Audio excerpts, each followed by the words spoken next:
G'day guys, Chris from Old Norse Games here.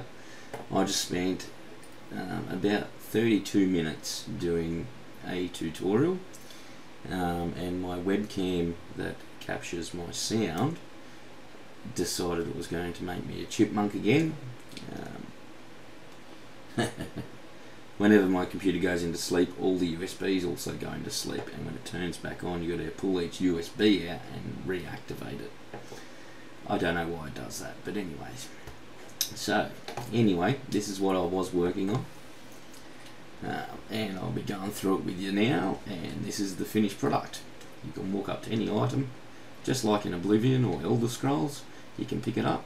However, my one is a little bit different, because you say, for instance, you want to pick this up before you bother to buy it, or whatever, you can rotate it. Have a good look at it.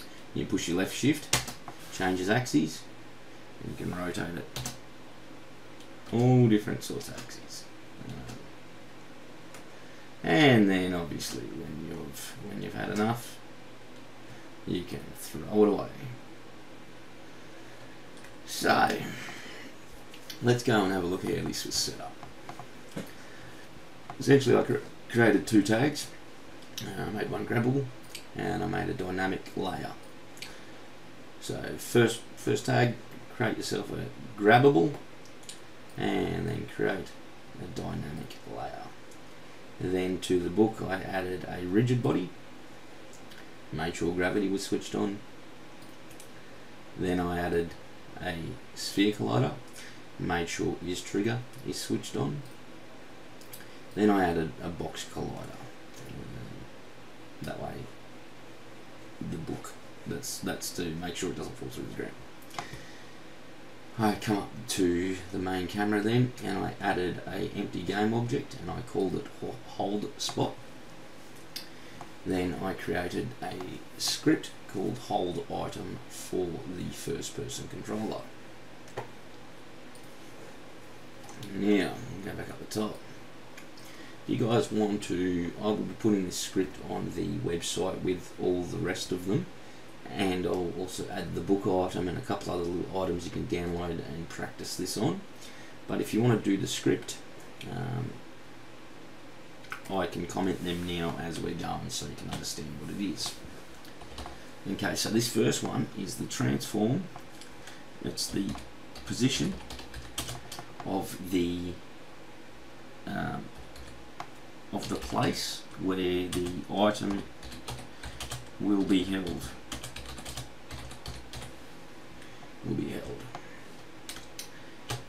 This is a reference to the item. Balls, you can figure out yourself, you know what a ball is. This here,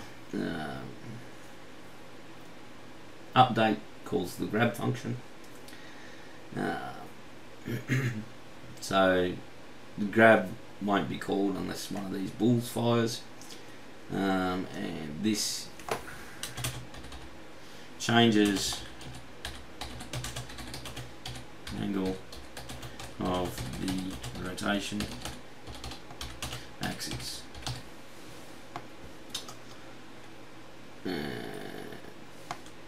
Okay, so this is the right here. This whole code here changes the angle of the rotation. So we've got rotate X, rotate Y, come down here, rotate X, rotate Y. You guys can pretty much figure that code out there. Stock standard on trigger enter. If the tag of the collider of whatever you're colliding into is grabbable, hold object equals other dot transform. So the hold object, the holdable object, becomes the transform of this other. Okay, then we get into the final bit. Once grab is called from the update, it starts the coroutine grab sync. This is the coroutine of grab sync right here, and it's basically saying if it is taking and input.get button down fire 1, you can set up whatever button you want. You can have it as T, P, whatever. You can use key code if you need to. If it is, that is taking equals true. Unity engine.object.destroy holdable object.get component rigid body. So this is how you destroy a rigid body on an item.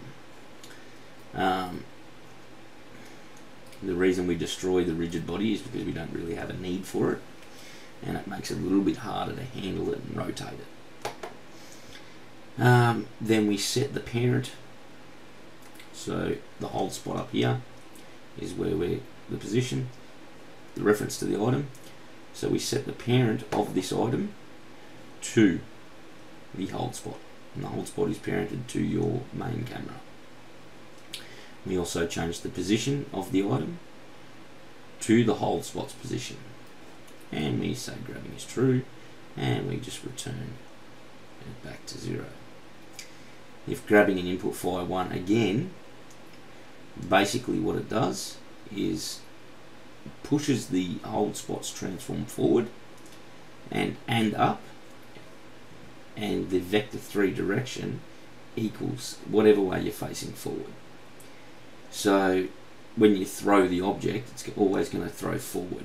If you're facing left, it'll still throw forward to the left instead of throwing out to your right, if you understand what I'm trying to say. So it's not going to throw it on a world axis, it'll throw it to an axis to how your camera is positioned.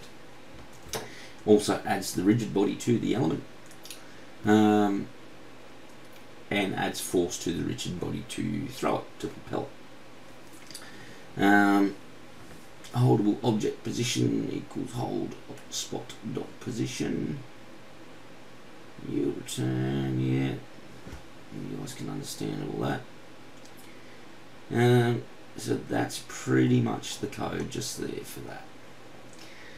Feel free to use it in your project. Sorry that I didn't have more of an in-depth tutorial on it. I did actually do it, it just didn't work. And yeah, rate, comment and subscribe. You can add this to anything too, by the way. You can add it to a tree sometimes.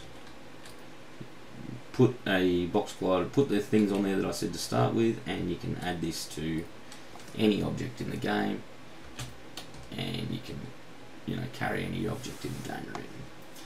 Alright guys, enjoy.